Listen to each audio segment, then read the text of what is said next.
Certo, já tive alta, ainda bem, ontem à noite. Ocorreu bem, mas o que acontece? Ainda não estou legal e estou de licença ainda. E para evitar o contágio, eu estou no meu sítio. Então, assim, eu não fui para casa, não fiquei em casa nesse período, então eu fiquei mais afastado no sítio. Bacana, mas ainda estou legal e eu acho que eu tenho condições de apresentar. Então vamos lá, vamos apresentar aqui de uma forma bacana, uma forma sucinta, uma coisa que não fique tão maçante, né? Então, quando a gente fala de Bachelard, ele se inspira não no espírito positivista de Comte. Ele não estabelece uma abordagem é, é, tradicional, positivista de Comte. Ele tem uma abordagem moderna, uma metodologia da história da ciência, né? Ele substitui a lei dos três estados, né, pela própria visão do processo científico dele, listando uma realização e um realismo com isso. Então, tinha aqueles estágios do positivismo, né? E ele agora ele tem uma nova abordagem, que é a abordagem do realismo, do racionalismo e do surracionalismo, ou racionalismo dialético. Só que Bachelard ele se opõe à criação de uma continuação da ciência, né? A do positivismo da história e a substituição pela criação da própria desconexão, né? Através da ruptura e de polêmicas, né? Que a gente vê muito em Alexandre Fourier e mais tarde a gente vai ver em Thomas Kuhn. O que acontece muito quando a gente fala da ciência e Bachelard? Bachelard ele teve um espírito científico que trata da criação da multiplicidade. O que a gente quer abordar aqui é a multiplicidade, a concatenação, a conexão de multiplicidade de elementos. Bacana? Então, o que acontece? Bachelard ele critica muito a criação do tempo e a realidade de Bergson, porque a relação bergsoniana ela cria a relação de tempo que concatena tanto o tempo quanto os eventos desdobrados, articulados com o tempo. Para Bachelard é uma coisa um pouco mais diferente. O que acontece com Bachelard? Bachelard ele apenas tem ele tem duas aberturas metafísicas, no qual ele trata da ciência. Ele pega muito em Pascal, né? Especialista em filosofia da ciência ali, e ele corrobora do fato que Bachelard rejeita a noção bergsoniana de continuidade. Ao contrário, para Bachelard, o tempo é uma série de momentos, né? E não uma continuidade do jeito que Bergson falava. Bergson falava muito do nexo causal.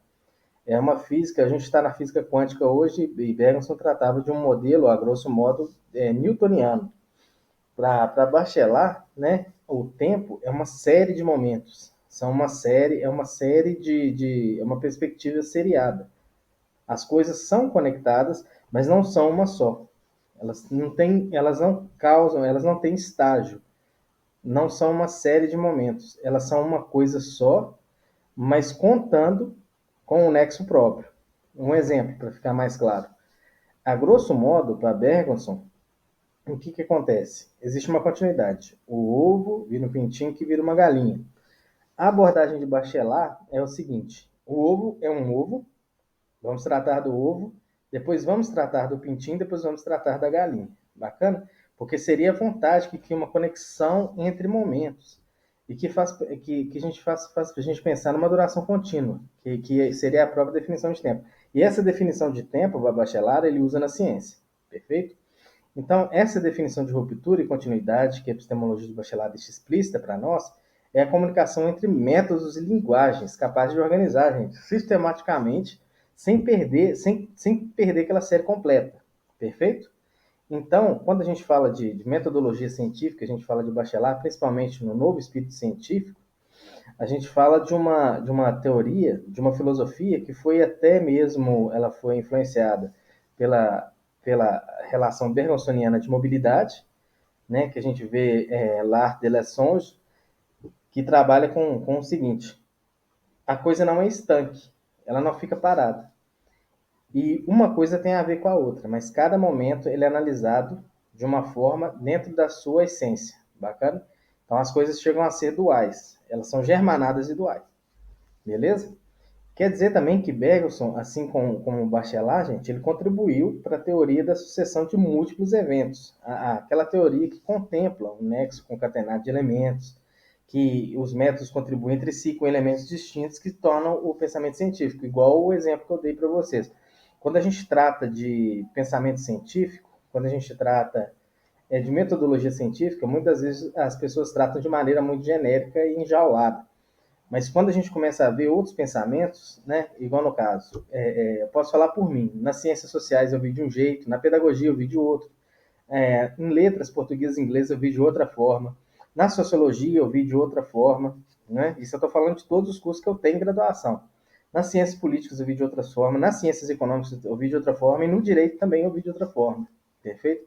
Então, assim, a ciência, ela é uma coisa que ela é tratada no momento igual. O direito é tratado como direito. A sociologia é tratada como sociologia. A economia é tratada como economia. Mas as coisas têm as suas áreas, mas elas são concatenadas. Por isso que a gente fala, por isso que eu quis trazer também, que eu achei que foi até demais, eu ia extrapolar, por isso que eu não trouxe com mais a fundo, a teoria do rizoma. Os Mil Platôs, de Guattari e Deleuze, se não me falha a memória, são 4 volumes, e dentro desses volumes a gente fala de uma ciência arvorada. E aí a gente evoca Bachelard também, que é cada momento é um momento, o momento ele é concatenado, não necessariamente de continuidade, e as ciências, de forma interdisciplinar e transdisciplinar, elas se comunicam. Perfeito? Isso que eu queria abordar quando a gente aborda de uma maneira até mais tranquila, mais franca, com Bachelard. Beleza? E entre os contemporâneos do Bachelard, a gente teve Ferdinand Gosset, a relação com a lógica matemática.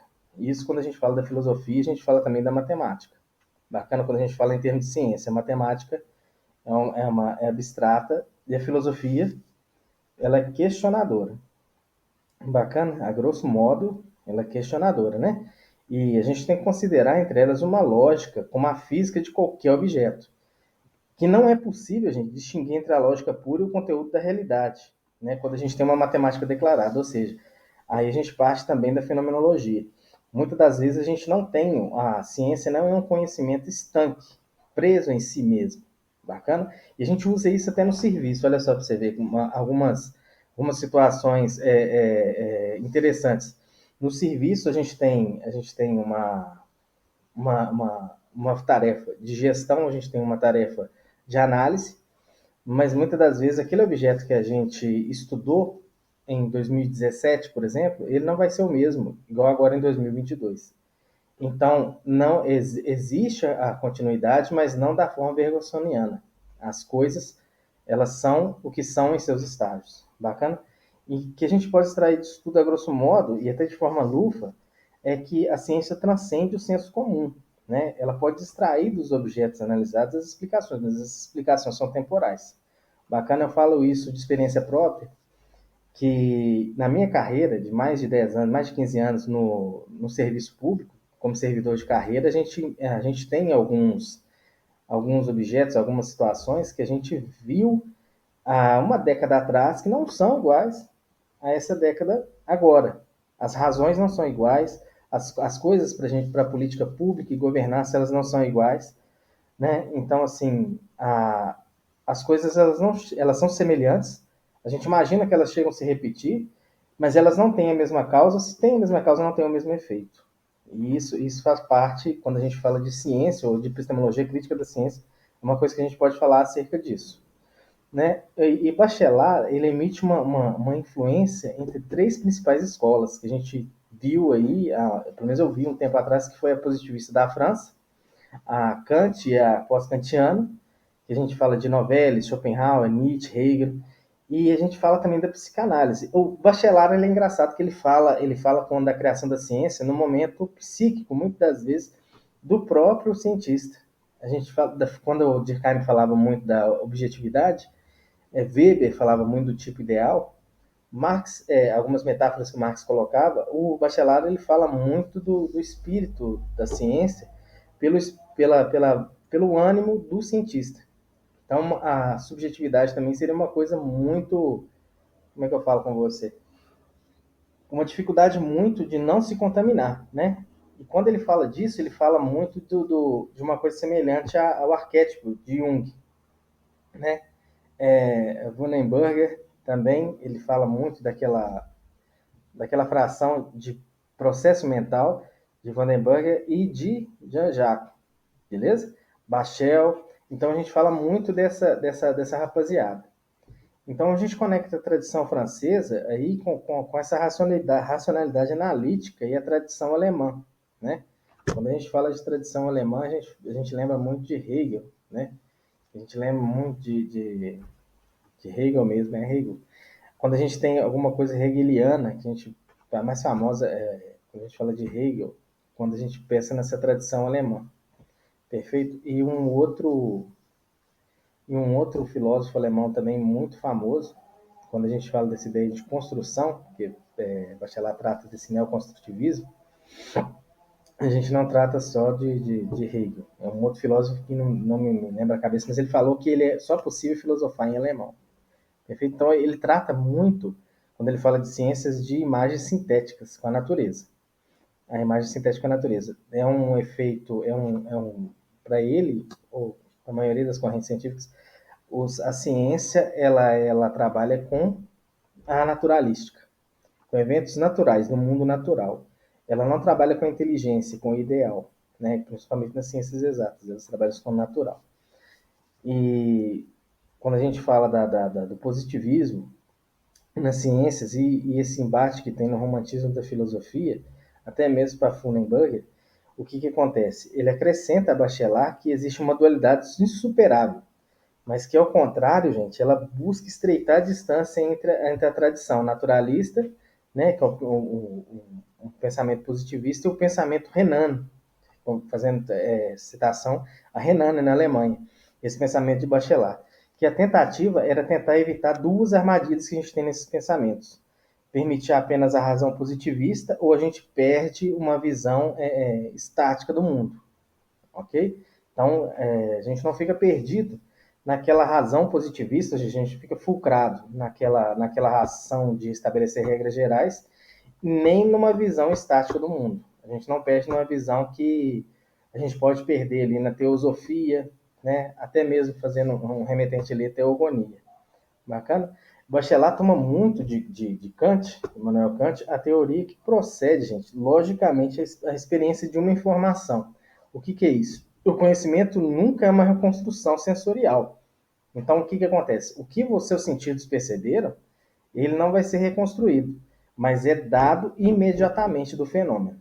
Bacana? Então, você não tem, igual acontece muitas das vezes nas ciências sociais, a ressignificação, né? Você não tem a reconstrução. Uma coisa era uma coisa no passado, agora outra no presente. Não, é exatamente o que os seus sentidos eles perceberam da informação, né? Nunca uma reconstrução sensorial, ou pelo menos não imediata, né? Mas uma coisa Bachelard ele critica nesse assunto, que a gente volta ali na visão estática de mundo, né? Que a priori, em caráter universal, que Kant atribuía as categorias. Tanto é que a gente via a ideia de categórico e quando era taxativo em Kant, né? As teorias, elas estão, na maioria das vezes, né, na ciência, constantemente se corrigindo, o que eu falei lá atrás. É um conhecimento temporal. Bacana? E quando a gente retoma em Bachelard Hegel, a ideia da racionalidade é essencialmente dialética. Ou seja, sempre está em movimento. Sempre está em construção. Não é uma ressignificação, mas é uma construção que trata de cada estágio como estágio concatenado. Bacana, e quando a gente fala de concatenação, conhecimento arvorado, a gente pode estar aí evocando a Guattari Deleuze, com a ideia do rizoma, da transdisciplinaridade e da interdisciplinaridade. Bacana? Porque as ciências, os conhecimentos, eles dialogam. Você tem uma ideia dialética não só no movimento, mas como você tem uma ideia dialógica também da ciência. Dá um exemplo para você. O que acontece? Na faculdade de Ciências Sociais, eu percebi, aqui ao graduar, o conhecimento de Ciências Sociais é um conhecimento que trabalha muito com o conhecimento das ciências políticas, apesar que o cientista social não é um politólogo, e trabalha um pouco com a ideia básica de economia. Uma coisa que eu percebi também, quando eu comecei a trabalhar no setor público foi isso, né? Você não pode ter um conhecimento apenas. Você tem que ter vários conhecimentos. Então, uma ciência da gestão pública, a ciência da administração e da análise do setor público, da governança, não é apenas uma ciência só. Você vai trabalhar com a língua, com a linguagem econômica, você vai trabalhar com a linguagem política, você vai trabalhar com a linguagem gerencial. Então, por isso que existe, quando a gente fala de ciência, a gente não pode falar de uma coisa só, uma linha só. São linguagens que se arvoram e são linguagens que se corroboram e são linguagens que muitas vezes têm até conflito entre si, né? E o conhecimento científico é um constante vai e vem entre razão e experiência.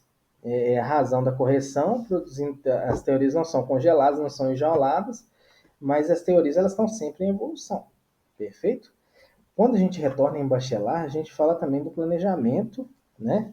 Assim como uma definição de realidade bem sutil que segue todo tipo de articulação internalizando. Bacana? O que acontece? Igual eu falei, as ciências e os métodos eles se comunicam. Uma coisa que eu falo de experiência própria é que quando a gente trabalha com ciências sociais, como é o meu caso, que eu sou tanto sociólogo como cientista social, politólogo, economista, né, bacharel em direito, eu trabalhei também com a pedagogia com a linguagem. O que acontece? Esses conhecimentos eles vão se articulando, até mesmo para a questão de registro. Um exemplo bem simples: para você transmitir conhecimento, você tem que ter a linguagem, né? E no nosso caso, ser humano é a fala. Bacana? Então é assim, ao contrário, Bachelard ele desenvolve uma visão aberta da razão, desenvolve uma visão aberta da ciência, que é constantemente ela vai reformando e produzindo, e desenvolvendo conhecimento sem limites. Bacana? Então é mais ou menos assim que a gente trata, né? Que eu queria abordar o assunto da metodologia científica de uma forma epistemológica e de uma forma rizomática.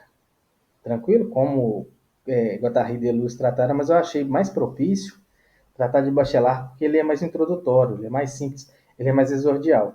Muitas vezes eu ia estar tratando aqui de Deleuze e Guattari e ia criar uma dúvida muito grande, que é uma teoria muito profunda e o nosso tempo é limitado.